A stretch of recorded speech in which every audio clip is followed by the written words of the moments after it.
Cool. So, Zoya, it is so wonderful to have you on filmishilmy.com. Thank you so much for joining me and congratulations on the Archies. Thank you for inviting me. Wonderful. Now, look, the Archies comics are cross-generational and very popular. You read them while growing up. So, how, if at all, have you internalized those emotions as a child in presenting the story now as a filmmaker?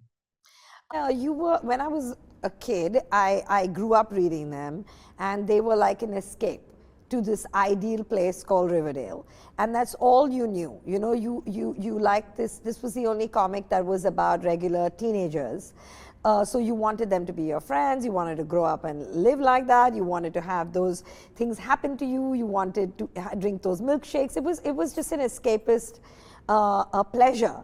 But now when this opportunity came to me and I look back at that, and there's now nostalgia, and there's a sense of what it meant and what it was from a very different lens. And now I look at it and it is so innocent, and it is such a simpler time, and there was so little, but it meant so much more. And the value system was so different. So I look at it now from a very different gaze than I did when I was 12, and I've tried to capture that time in this film somehow. Mhm. And I think what's really fascinating, because I've observed and analyzed your films to the T, and that's how much I've really your films mean to me, and I think to so many people as well. But I have noticed that a lot of them have a very common tropes, actually. For example, whether it's dysfunctional relationships, class disparity, parallel protagonists, patriarchal suppression, and of course, self-discovery. Why do you feel so connected with these concepts, and how do you feel your portrayal of the Archies match with that framework? All the films and themes that you have mentioned, you're right about all of them. But there's one aspect in all of them that is common, and that's that one thing that comes into the Archies, and that is coming of age. All my films, no matter where they're set, I don't know why I do this, and I think I have the Peter Pan syndrome.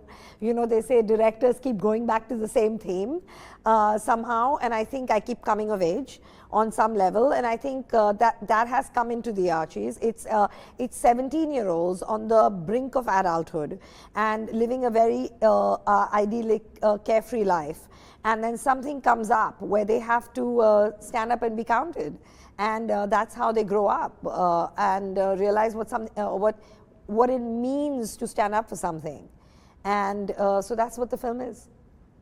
I think there's a sense of innocence, isn't it? About, wanting an ambition of wanting to rise beyond conventions. And I find it very fascinating that there are always characters in your works that tackle elitism whilst being stuck in that system. And I think one of the key examples is Ranveer's character in Dil Dharakne Do. And I'm sure the 17-year-olds you have in the Archies also have that revolutionary streak. But again, I would love to relate this back to perhaps your life as well. I mean, do you feel like there's been a part in you when you were growing up that really wanted to revolt against a flawed system? And do you think that's what really helped you to identify with the characters now as well in the Archies? I think so. I don't think there's any teenager that's not got a bit of rebellion. I think that's the age. That's when you kind of form identity, your adult identity. I think you kind of come into your own. You want to assert yourself. You want to get free. You want to be free of what you were meant to do and supposed to do when you've come out of school and stepped out of that uniform, and you're suddenly finding yourself. Friends become very important, and you lend yourself into different kinds of company. So yes, at that age, I think there is a rebel in everyone. I think the film is also set in the 60s, which got the rock and roll in, and I think that came with its own form of rebellion, in a sense. So that all of that lent itself to the Archies. But I think the biggest thing is the teen years. Hmm. I'm really glad you mentioned the whole vintage backdrop, because this is obviously your first attempt at actually making a film with that as a premise. Mm-hmm. I feel like we got a flavor of that a little bit in Girls Like to Swing in Dil Dharakne Do. Mm-hmm. And then obviously even in the beginning of Luck by Chance, that segment between Ahmed and Konkona. You Yes. know, we kind of got a bit of a taster of that. But what I also love what you've done and what I'm curious about is the grading that you've used, the pastel colors Mm-hmm. especially in Archies. Um, I would love to know your perspective about how, if at all, does a different time frame and technical aspects really contribute to you adapting a certain voice as a storyteller, especially perhaps, in the 60s, like you've mentioned here. No, absolutely. I think how you look, see, it is a visual medium. And whether the audience picks it up or no, what you're showing them subliminally affects them. So you make certain camera choices, certain color palette choices, certain framing choices, movement choices, that whether music, background music choices, that they may not be conscious that it has particularly made them feel a particular way, but it will subliminally. Like, for example, in a film like Dil Dhadakne Do, it's the dog's point of view on this Delhi family. And we have consciously not taken any close-ups. So there are about 3 or 4 close-ups in the film where you can't help it, but the characters are either in a fight or kissing, where they're actually this close to each other.